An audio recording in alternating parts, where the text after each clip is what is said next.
How's it going, guys? Welcome back to the shop. Today we're going to be making a new quench tank because my current project that I'm working on, I cannot fit it in either of the three quench tanks that I have. I have a short aluminum one for my basic knives, nothing too big. I have a taller one for the sword I made 2 years ago, and then I have I think it's 12 by 12 by like 2 feet.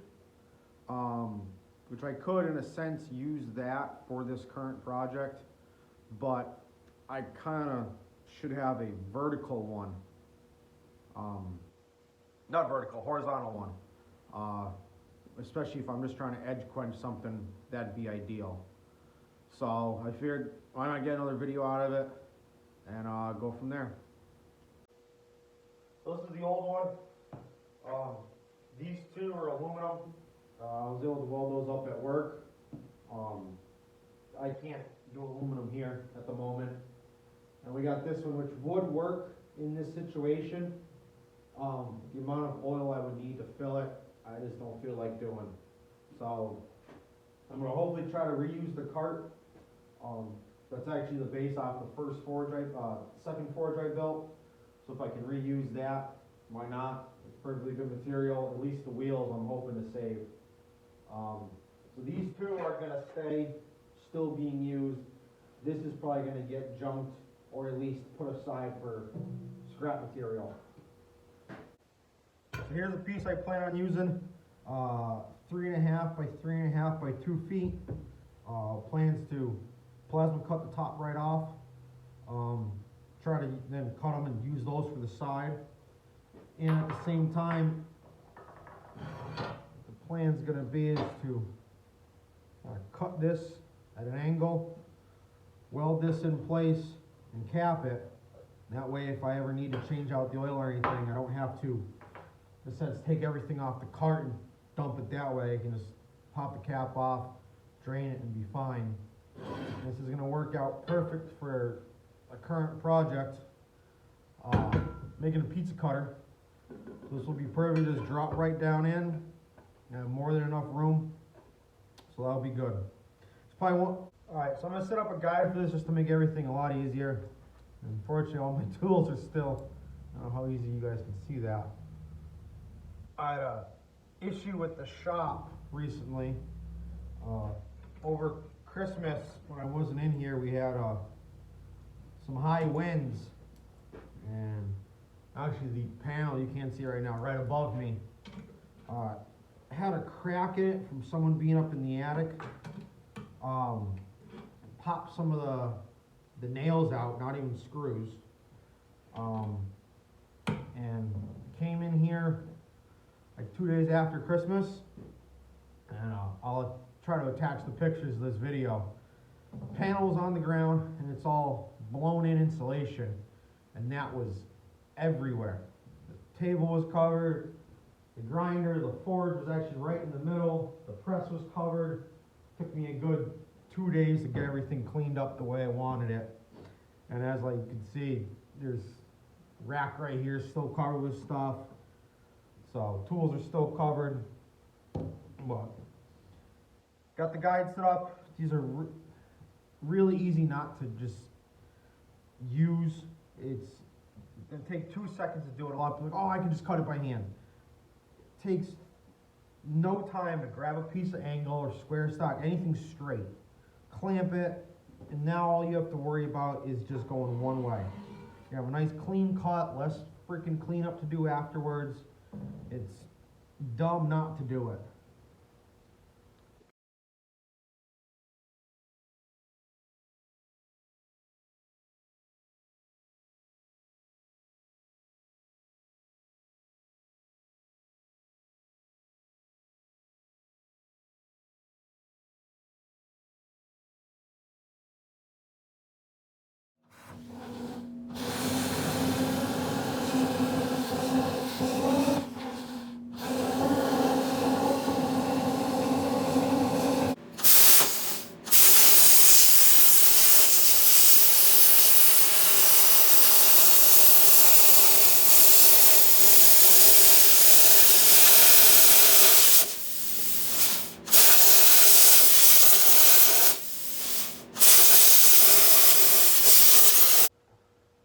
got no cutting wheels in the shop whatsoever.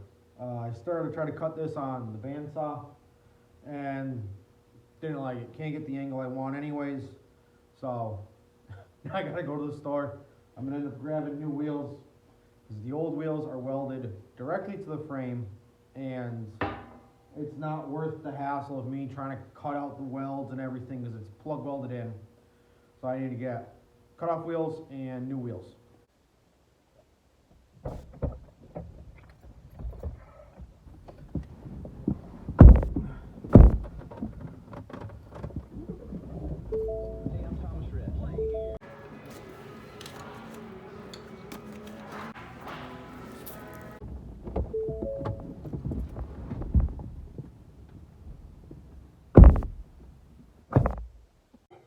Alright, got the cutoff wheels finally. I'm gonna go ahead and cut this, then we can plasma out this, get it all cleaned up, weld it, and go from there. Okay.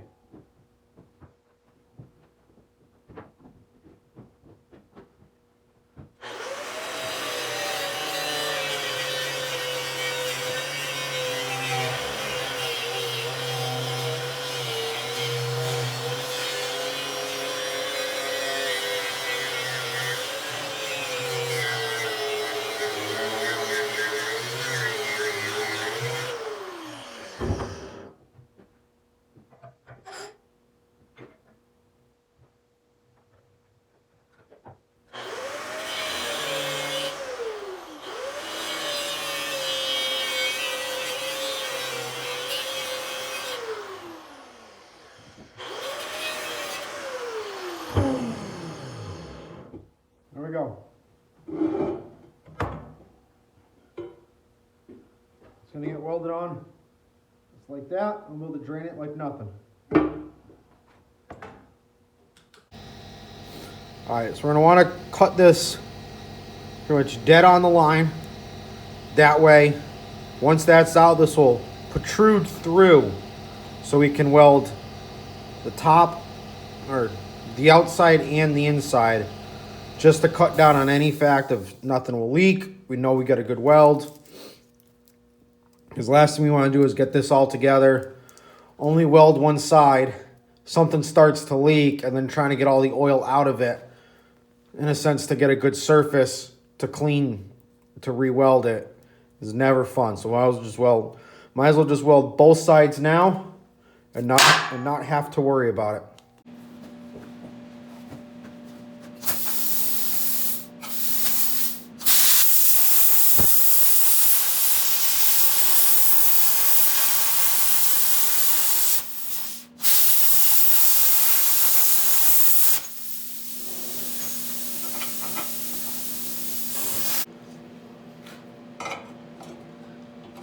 Looks like I just got to open up one of the sides just a tad. It should be good. We'll deburr it, get all the slag off, and get it welded.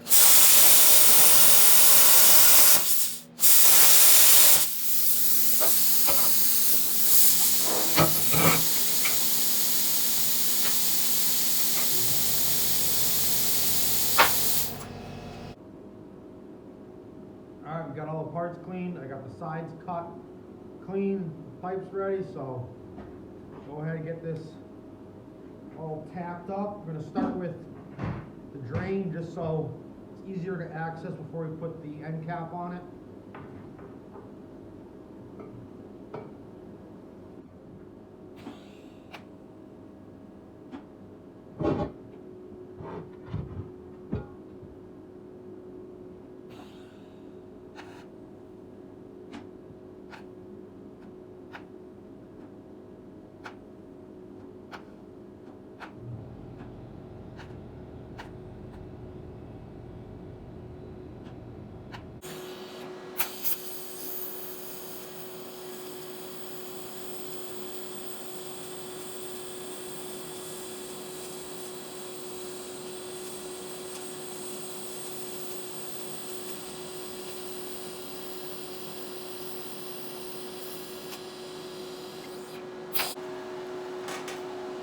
Now, we know this is bowed out a little bit from when we cut it and it popping.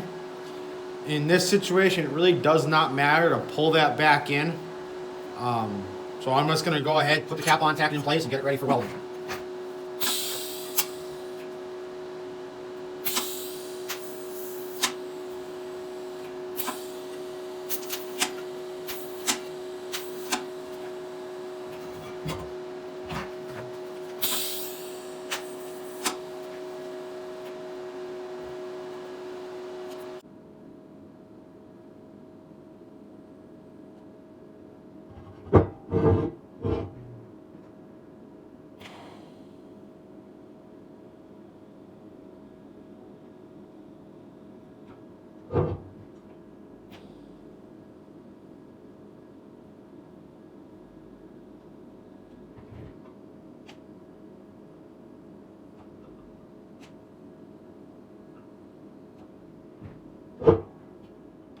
Alright, one thing that I forgot to dive into to show you guys, those of you who are new to TIG welding, don't really know much about TIG welding. When we get to here, the gap was big enough at the angle that I didn't have to really worry about too much. But when you really get in there, I don't know how good you can see that. You know, your tungsten's a good, you know, almost ½ inch away. So the trick I learned from my old shop, unfortunately this Harbor Freight TIG welder can't really change out cups too well, or different sizes. All you would want to do is pop the tungsten out. And you can get right in there. Sometimes you'll have to up your gas pressure, and if not, get something to block in a sense.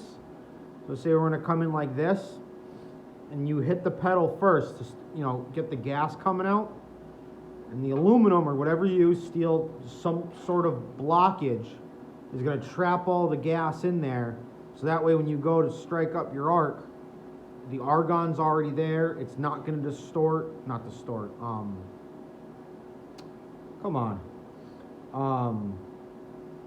be all contaminated and bubble up on you, and you just work it. You would just work it like any normal weld.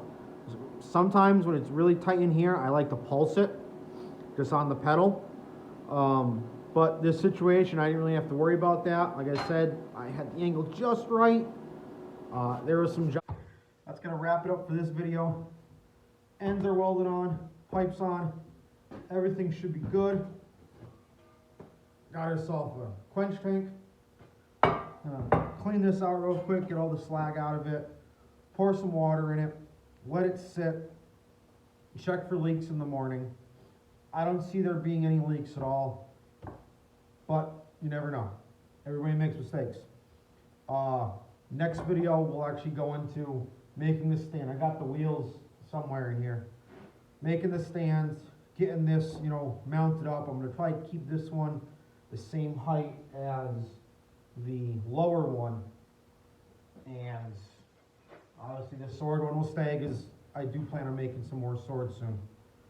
But that, like I said, that wraps up for this video. Thanks for watching. Hopefully somebody learned something. And yeah, see you on the next video.